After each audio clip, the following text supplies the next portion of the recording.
It is now official after just the ugliness of Thursday night football that GM and head coach are now out in Los Angeles. The Chargers have fired Brandon Staley, Tom Telesco. What's next for the Chargers? And we're making picks for Week 15 coming at you right now. NFL analyst Brian Peacock and former NFL scout Matt Williamson bring you expert NFL analysis every day in less than 30 minutes. Get an inside look into the NFL on the field and in the front office. With elite breakdowns, next-level analysis, and in-depth information only for the real NFL fans. This is Peacock and Williamson, and it starts now.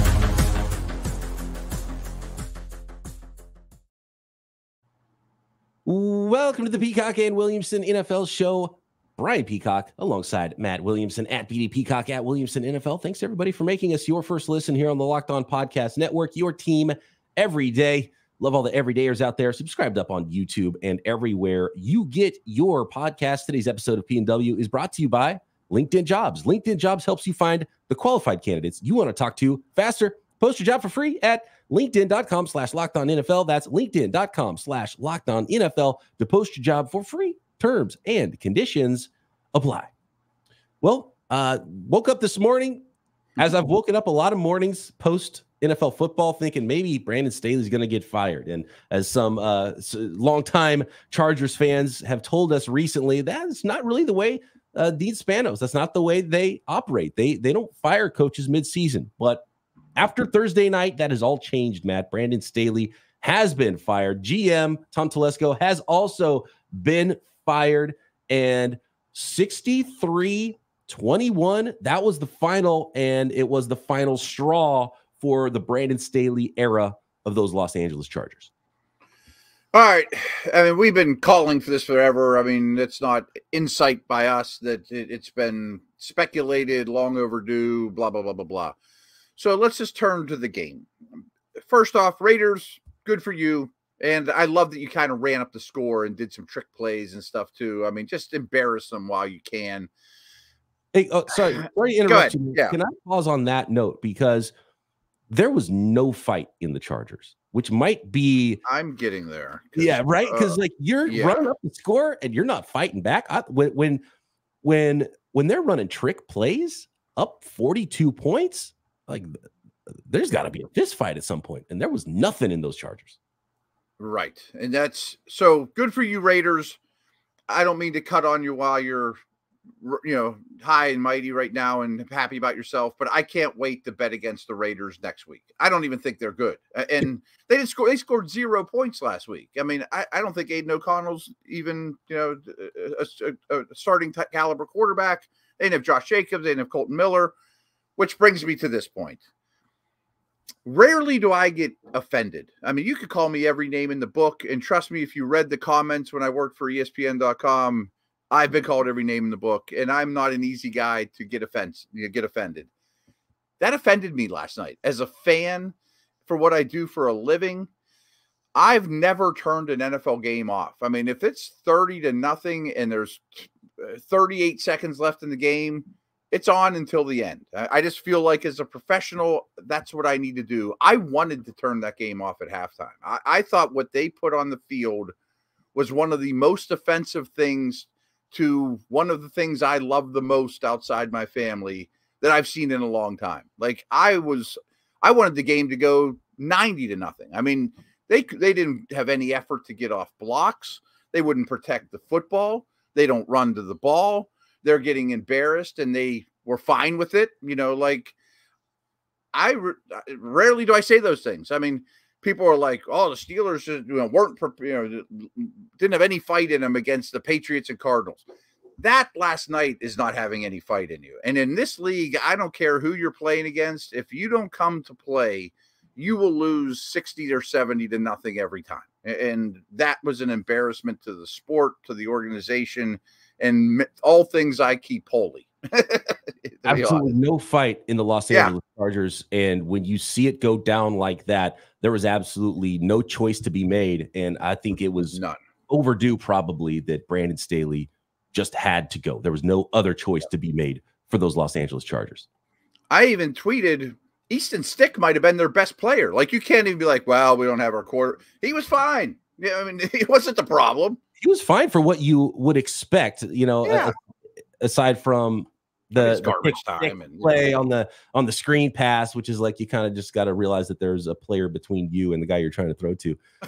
There was a great moment. But yeah. I mean, that tells you that the other team knows what's coming. So they're beating you mentally, they're beating you physically. There's no fight to try to come back in that game, and there's just, you're just completely flat. And we had been talking and again, I don't like calling for people's jobs, but this was one of the most obvious, and it's just the nature of this business. We've been talking about it for weeks, and I've been expecting it, because maybe if they made a change earlier, your organization wouldn't have been as embarrassed as they were Thursday night. And even if you're the type of owner that wants to wait till the end of the season, you have no choice at that point. To be honest with you, I thought it could have been a halftime firing. It was that bad. It was that bad. I mean, like, I wouldn't be shocked if there was a call from the commissioner or league office. I know that they work for the owners, but instead, what you're putting out there is hurting the Shield. Like, we can't have these things. I mean, I was ashamed. I was embarrassed. I mean, so I would have been very much so if I were the owner. Crazy. I mean, side note, a couple people have asked me this, because I guess I mentioned it on several airwaves. So my number one fantasy league, I was torn. Do I want to play the Chargers defense or the Colts defense against my hapless Steeler offense? I chose the Chargers for this reason. Khalil Mack had 6 sacks against these guys last time he played. The Raiders didn't score a point last week. If you look at my little 4-week EPA chart, they were the worst offense in the league 4 weeks in the last 4 weeks. So I'm like, I'm going to throw it out there. Now my fantasy game, I have minus 14 points going into this weekend because I started the Chargers defense. I thought you were going to tell me a harrowing story about how you decided to start Aiden O'Connell against that Chargers defense. You went the other way. You started the Chargers defense. Yeah, so I am losing minus 14 to nothing right now. Oh, that is amazing. That's rough. From 0 points to 63 points. Oh. Unbelievable what the Raiders did to those Chargers. And apologies to our guy Zachary. He's an everydayer here of the show. He's involved in our mailbags, and he sent a tweet to us saying, hey, this might not be the greatest game, but I'm going to Las Vegas to see my Chargers play against the Raiders. I mean, how about that for the only game you get to see live this season? Don't blame yourself, Zach. You go back and times be better. It actually should be joyous. I mean, the season was shot, and I think as soon as Herbert was ruled out for the year, everyone officially just gave up. And I never use that word for professional athletes, but gave up. And we sit here Friday morning. It's the beginning of a new era for those Chargers. So now it's time to get better. How does that happen? Probably not by changing Justin Herbert. How about we talked about this a little bit and making jokes about the Florida State quarterback. If he's that important where he's out and his undefeated team can't be in the tournament because that quarterback's out, maybe he should be the Heisman Trophy winner, right? Jordan Travis, right? Is that his name? The quarterback for the Seminoles. How about Justin Herbert for MVP, right? That's how valuable he is. He's how valuable he is. He's clearly not the problem. Clearly not the problem, but it's an attractive job. Bill Barnwell just put out a list of jobs that ranked the 10 that he thinks could be open. That was number 1. I totally get it. So there could be good times ahead, but they have awful cap situation and they have to redo the culture, obviously. But it had to be a change. I mean, I was like the Carolina job for a head coach. The Chargers are a team that is not going to meddle in your business and allow you to operate and be pretty dang patient with you, right? Yeah, exactly. They were patient with that guy. Pretty attractive job. Yeah, absolutely. No doubt. But old roster, a lot of big names that might need to go as well. And so, yeah, big overhaul happening, I think, in 2024 for those Los Angeles Chargers. I want to talk about the historic context of this game and not what the product was on the field next. And, of course, we got to go through this and make picks for the rest of the Week 15 schedule as well. Today's episode of Peacock and Williamson is brought to you by LinkedIn Jobs. When you're hiring for your small business, you want to have as many top-tier candidates as possible to interview. That's why you have to check out LinkedIn Jobs. LinkedIn Jobs has the tools to help find the right professionals for your team faster and for free. LinkedIn isn't just some other job board. LinkedIn is a vast network. We're talking about 1 billion professionals, which makes it the best place to hire. When you've got that many qualified candidates, that's why it's easy. And in fact, 86% of small businesses get a qualified candidate within 24 hours on LinkedIn Jobs. They even launched a new feature at LinkedIn Jobs that helps you write job descriptions, making the process even easier and quicker for your small business. So post your job for free at linkedin.com/lockedonnfl. That's linkedin.com/lockedonnfl to post your job for free. Terms and conditions apply. So just a few nuggets, and shout out to Danny Kelly of The Ringer, who kind of started the conversation about, and actually it goes back to Rich Eisen, who tweeted out during the game last night. My colleagues at NFL Research have confirmed the Raiders' 42 first half points are the most first half points scored by a team coming off a shutout. It breaks the previous record of 34 points by, can you guess what team, Matt? No clue. The 1927 Frankfurt Yellow Jackets, who were coming off. I almost said them. I'm talking about the NFL, by the way. These are NFL franchises. 1927 Frankfurt Yellow Jackets, who were coming off a 0-0 tie versus the Dayton Triangles. Now, hold on. There's more. This is all going to tie in a second. For the Dayton Triangles, this was what was pointed out by Danny Kelly of The Ringer. There was a player named Sneeze Achu. Sneeze being the nickname, last name Achu. Good nickname. 27 Triangles. And he was very much a slash player before Cordell Stewart came around. And he played a little halfback, a little end, which back then end kind of meant split end, like a wide receiver type of position. But Sneeze Achu, he was the first player ever in the NFL of Chinese descent. His real name, Walter Tin Kit Achu, nickname Sneeze Achu. Sneeze Achu, where did he go to college? He went to college. He was from Hawaii, but he went to college at Dayton, which is also the alma mater of the now fired head coach, Brandon Staley. So there you go. Wow. A lot of my comrades from high school went to Dayton. I've had a party or two there. It's a good time. Wow. Great. Sneeze Achu. I mean, man. Great name.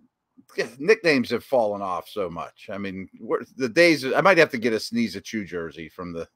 I almost named the Frankfurt Yellow Jackets too. Oh well, fantastic. All right, enough of this Charger. Makes me mad. I don't get mad very often. It makes me mad. I do think though you're right about those Raiders next week. An easy team to bet against. I don't even know who they're playing against, but I don't care. Doesn't matter. Probably closer to 0 than 63 offensive production for the Raiders next week. I'm thinking, yeah. Wow. All right, here we go. The Saturday games are all part of our 6-pack that we did yesterday, making picks. So let's move along here to the Houston Texans and Tennessee Titans. 15% chance for those Titans still to make the playoffs, by the way. They need to win out. 9-8 could get you in. 15% chance for those Tennessee Titans, who are favored by 3 points at home, hosting the 7-6 Houston Texans. So my phone just beeped as you were saying that, the Sneeze Achu story. And Stroud, Nico, Will Anderson, all DMP today. Yeah, I mean, it doesn't look like their dudes are going to play. I like Tennessee. I just think Houston, unfortunately, kind of has to punt on this week because of injuries and hopefully come back strong and finish the season strong. But I think you're just getting the Texans at the right time. I agree to that, and I totally see why the Titans would be favored here. And this is going to be ugliness. I'm taking the under of the 37.5, but you got to pick one team. And, I mean, you still got a veteran quarterback in Houston. Yeah. Defense is playing kind of well. You got to take the Titans, I think, here at home.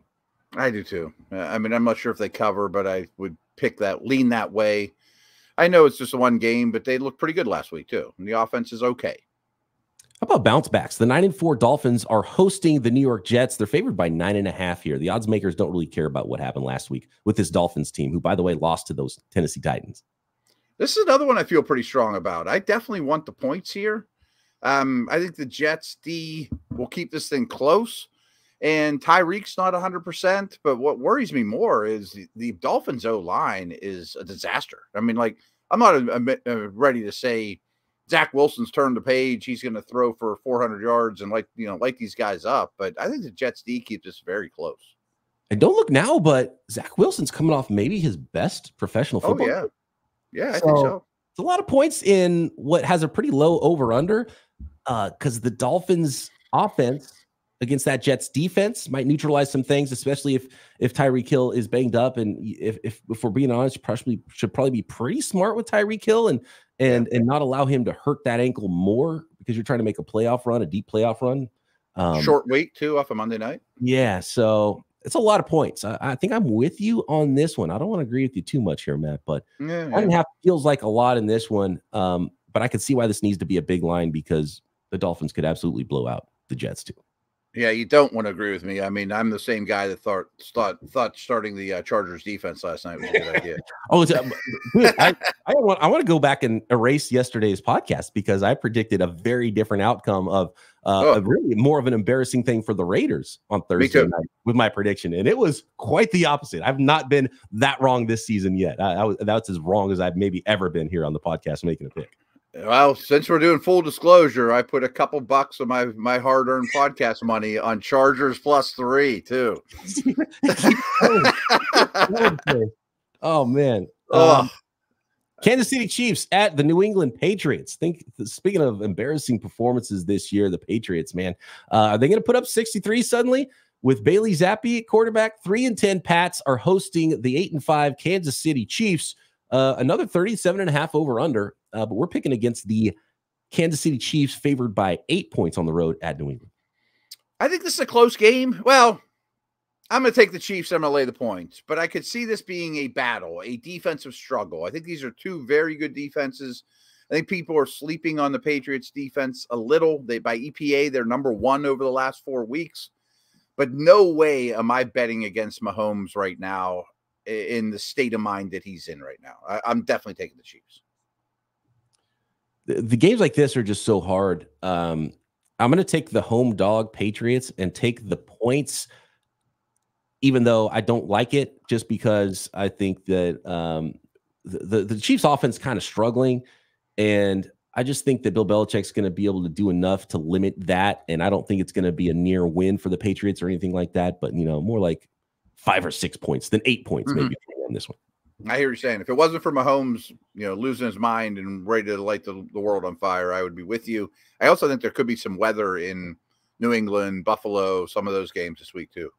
And we've seen multiple Tommy DeVito, disaster at first, and then kind of figures it out a little bit. Jake Browning is like, oh no, the season's over for the Bengals. It's like, oh, maybe he can play a little bit. Bad. Bailey Zappi might be that, get a few games under you, and all of a sudden you're like, okay, I can handle this. I know what we're doing here on an NFL football field, and I can go operate an offense and not just be a complete disaster. So I think there's that potential for Bailey Zappi here in the last couple of games as well. Like, look, I'm a long-term backup in the NFL. Yeah, it's hard to figure it out a little bit, understand the speed of it all, Absolutely. All right, we got more picks to make here for Week 15 next. Today's episode of P&W is brought to you by BetterHelp Online Therapy. No matter how your family gives during this holiday season, whether you are big gift givers, everybody gives gifts for everybody, or I've been to some holiday parties where it's like, please don't bring gifts. We're just here to hang out and enjoy each other's company. Don't spend a whole bunch of money. Some families donate time. Some families donate money during the holidays. However, your family gives gifts during the holidays, you get to define how you give to yourself. And the holidays are a great time to take care of yourself. So don't forget about yourself. And whether it's by starting therapy, going easier on yourself during the tough moments, or treating yourself to a day of complete rest, remember to give that gift to yourself, that love to yourself this holiday season. And if you've been thinking about giving therapy a try, start with BetterHelp. It's entirely online, designed to be convenient, flexible, and suited to your schedule. In the season of giving, give yourself what you need with BetterHelp. Visit BetterHelp.com/lockedon today and get 10% off your first month. That's BetterHelp, HELP.com/lockedon. Moving along on the Week 15 schedule, we've got the New York Giants at the New Orleans Saints. Those Saints really fighting for a bid to the playoffs by winning the NFC South, and that's probably the only way you're going to get in, although there's a lot of 6 and 7 teams, so maybe one of these teams can make a run, and mathematically, absolutely, one of those other NFC South teams could make a run to a wild card and not win the division, but we got to start seeing something from some of these teams like the Saints, who are at home, favored by 5.5 over a 5-8 New York Giants team that has started to show us a little something lately. I'm going Saints to win at home, but not cover. I don't know if Olave plays. I think he's unbelievably important. I'm really down on the Saints coach, quarterback, sort of organization as a whole. You mentioned DeVito figuring it out. You know, Andrew Thomas and Lawrence and Thibodeau are healthy and good on the lines of scrimmage, and the Giants are doing some good things. I don't want to get ahead of ourselves with them, but I think they keep it close. I just really like the Saints in their house in this one, and you know, the defense making things difficult on Tommy DeVito, and the Saints offense is good enough to where you should be able to go beat those New York Giants as they are currently constructed by 5.5 points, by a touchdown. So I do like New Orleans in this game, but if you can't beat the Giants here and you're the Saints, you got to start making off-season plans of it. Oh, I think the seats are warm. I think they need to win the division, win this game, or they could be in trouble. Speaking of, we've got the Atlanta Falcons at the Carolina Panthers, and those 6 and 7 Falcons fighting for that NFC South. They're favored by 3 points on the road at the 1 and 12 Panthers. And just right out of the gate here, I know the Falcons don't play a brand of football where they're blowing people out a lot, and the over-under is 33.5 here, lowest of the week. But I mean, the Panthers can't do anything or beat anybody. So 3 points isn't enough to scare me off the Falcons here, who have something to play for. One of my favorite bets. I've been with you. I would definitely take Atlanta, lay the points. I think it's a big Bijan game. Pitts and London are getting involved. But it's really more about the Panthers. I mean, I don't want to say they've given up, but it seems like, I mean, when they're down 20, they're just run the ball. Like, they just want to get out of games. They just want to get out of the season and, you know, regroup. And I don't think that they're fighting tooth and nail. Afternoon games here. We got the 10 and 3 49ers at the 3 and 10 Arizona Cardinals. Here's a note for you. Big homecoming. This is Brock Purdy's first ever NFL game in his home state. Oh, yeah. So he's to take on the Arizona Cardinals. He was Mr. Football coming out of high school in Arizona. He wasn't the most physically gifted recruit, which is why he didn't end up at a bigger school, ended up at Iowa State, but he's been a big time producer, not only in college, but going all the way back to his high school days. His first trip back home to Arizona to face those Cardinals. Niners favored by 12 points here against those 3 and 10 Cardinals. I kind of like the over in that I have respect for the Cardinals offense. I mean, Kyler, McBride, I think they're building something there and making strides quickly. I don't really care the team or the line, though. I am not betting against the Niners right now. No way at all. It's definitely a huge line, 12 points. I'm going to take the 49ers. They've been blowing people out, and I don't know why that would change this week, except for one thing, which would be my minor pushback against the over, and why I might take the under. 49ers are banged up on their defensive interior. They might be without both of their starting defensive tackles in Eric Armstead and Javon Hargrave in this one, and Dre Greenlaw banged up as well, didn't practice Thursday. And so up the middle, James Conner, the Cards, one of their strengths this year has been their offensive line is okay. Can you corral Kyler Murray? Can you get pressure on Kyler Murray? And can you stop the Cardinals from trying to really run the ball up the middle there with James Conner there? That could make this more of a grinded out, lower scoring type of a game against the 49ers defense. And so that's probably the game plan for the Cardinals. Keep it low scoring, keep it close. So and it's either a 49ers blowout, you go over and there's a whole lot of points, or this thing's a little bit closer because it's a grinded out, slower game. I'm still taking the Niners, though. Me too. I love your points about up the middle, but I could still see them throwing quite a bit late in the game to McBride, Marquise Brown if he plays, etc. Kyler makes plays. I think there's a lot of opportunities for the over, but I'm just taking the Niners to score a ton of points. The Dallas Cowboys are at the Buffalo Bills, the 10 and 3 Cowboys, coming off a big win against the Philadelphia Eagles, and they are at the Buffalo Bills. The Bills are up against it. They've got to win some football games, and this is a pretty big test for those Dallas Cowboys, who have one of the easiest schedules for their the Cowboys offense has had one of the easiest schedules of defenses played against this year. And the Buffalo Bills are at home here, favored by 2.5 over the 10-3 Cowboys, Matt.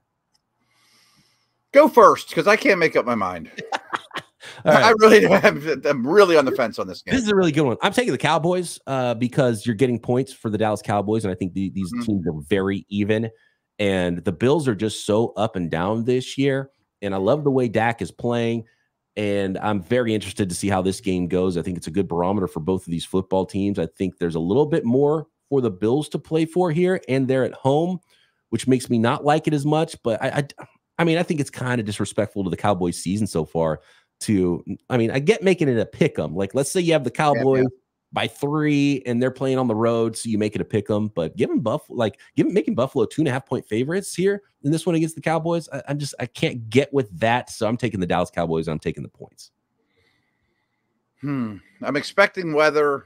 What team is more equipped to run the football and stop the run? I think that's probably Dallas. So I'll take the points, but I'm super wishy-washy on this one, obviously. And the odds makers think it's going to be a shootout too. 50.5 is the over/under on this one. So yeah, it could be some fireworks. Great quarterbacks, and there's some fireworks. Baltimore Ravens at the Jacksonville Jaguars. Here's a big one in the NFC, maybe a playoff preview. 10-3 Ravens at the 8-5 Jags. Baltimore on the road, favored by 3.5. I like Baltimore here pretty handily. I thought this line should be 5.5, 6. And the Jags without Kirk are missing a little something, but their O-line is really banged up right now. They're playing backup tackles, and I think the Ravens D is problematic for that. Love how Lamar's playing. Lawrence isn't 100%. I think the Ravens handle business here. I like the Ravens here. Lawrence isn't 100%. Etienne's banged up. The Ravens are just a really good football team right now, and I'm not sure where the Jags are. This could be a big statement game for the Jaguars, though. At home, prime time, so all eyes are going to be on them. 3.5, not enough to scare me off Baltimore. Yep, me too. Philadelphia Eagles at the Seattle Seahawks. Philly favored by 3 on the road in a primetime game at Seattle. So we were just talking about this on the Steelers show. Tomlin's like legendary for Monday Night Football. Pete Carroll's like right behind him, and it doesn't shock me. I mean, these guys have been around the block that know how to win. Primetime game in their building. This place is going to be crazy. Seattle's desperate. They're getting points. I just think Philly's better and can control both lines of scrimmage in this game and win on the road, but it might not be pretty, and it might take a while to break away. I can see this being very equal going into the fourth quarter, and then the Eagles kind of break free and win by more than 3. I've watched every snap of both of these teams multiple times for the last 3 weeks, because the Niners went Seahawks, Eagles, Seahawks. Then the Eagles and Cowboys game last week was must-see TV. And I don't see much that differentiates these two football teams with Seattle and Philly, especially if Geno Smith is back and playing in this game. So that said, give me the points for the home dog. And this is the NFL. Okay. And the Eagles are not playing at a super high level right now. Now, like, could they clean things up and kind of bounce back from a couple of losses? Absolutely, they could. But I just don't see a lot that differentiates how these teams are playing right now, and I just don't like what's going on with the Eagles in the back 7. So as long as Geno Smith's playing, I think this could be a really close game and a really good one. And both these teams are kind of probably feeling a little pressure to win this week. So it's going to be a fantastic one. I'm taking the home dog points. I understand it. I mean, it's funny. I keep referencing the chart that I pull up of the last 4 weeks of EPA. These two are on top of each other. I mean, they're playing exactly the same. And as you said that, I'm like, I wonder where they're at recently. And you're like, you nailed it. I mean, they are right on top of each other. They're both well below average defensively, slightly above average offensively. I don't like betting this game, especially in Seattle on a Monday night. All right. So the numbers tell the same story as the tape does with these two teams, and maybe a little closer than their records look. Thanks, everybody, for making us your first listen here on the Locked On Podcast Network, your team every day. Appreciate everybody out there. Subscribe up on YouTube and everywhere you get your podcasts. And for your second listen, you got to check out Locked On Sports Today.